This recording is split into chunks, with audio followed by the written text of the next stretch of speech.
कल आपने देखा था राज ठाकरे और उद्धव ठाकरे एक साथ आए, दोनों भाई, उन्होंने कहा हम एक साथ हैं ये बीएमसी इलेक्शन के लिए, लोकल इलेक्शंस के लिए, तो उसमें सारी बातें हुई थी। तो फडणवीस साहब से रिएक्शन लिया गया, देवेंद्र फडणवीस जी से, मुख्यमंत्री जी से, कि साहब दोनों ठाकरे ब्रदर्स जो हैं वो एक हो गए, आपके लिए कितनी बड़ी चुनौती है।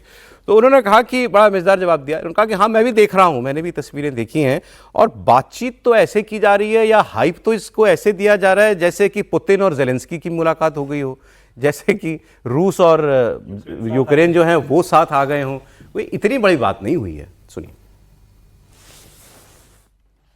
हाइप तो ऐसे क्रिएट की जा रही है मानो रशिया और यूक्रेन ही साथ में आ गया और जेलेंस्की और पुतिन बात कर रहे हैं। इस प्रकार की हाइप दो पार्टियां जो अपना अस्तित्व खोज रही है, जिन्होंने अपना अस्तित्व गंवा दिया है, जिन्होंने बार बार भूमिकाएं बदलकर लोगों के बीच अपने बारे में अविश्वास पैदा किया है, जिन्होंने तुष्टीकरण की नीति को अपनाकर एक प्रकार से अपना वोट बैंक खो दिया है, ऐसी दो पार्टियां साथ में आई है। ये तो बात उन्होंने की उद्धव ठाकरे और राज ठाकरे की पार्टी की। अब इसमें कांग्रेस का भी आप एंगल देख लीजिए क्या है। महाराष्ट्र निकाय चुनाव को लेकर के कांग्रेस ने कहा कि हम अकेले चुनाव लड़ेंगे, लेकिन कांग्रेस की प्रॉब्लम है दूसरी।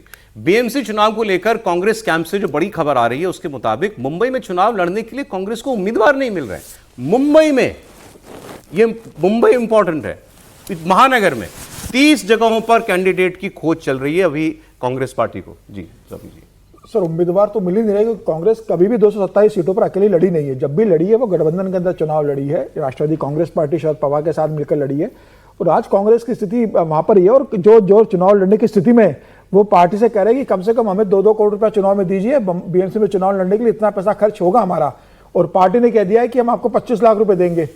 तो कई लोगों ने लड़ने से मना कर दिया कि हमारे पास पैसा नहीं है और पार्टी 25 लाख रुपए देगी, हम चुनाव नहीं लड़ पाएंगे।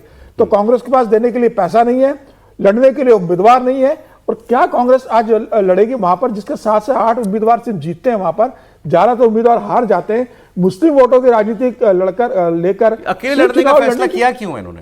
नहीं, इनको लगा राज ठाकरे उद्धव ठाकरे के साथ चले गए तो हम राज ठाकरे के साथ किसी हालत में नहीं जा सकते, क्योंकि राज ठाकरे उत्तर भारतीयों की पिटाई करते हैं, हम उत्तर भारत में हमको रहना है, राज ठाकरे का विरोध करना है, तो हम बाहर हो गए।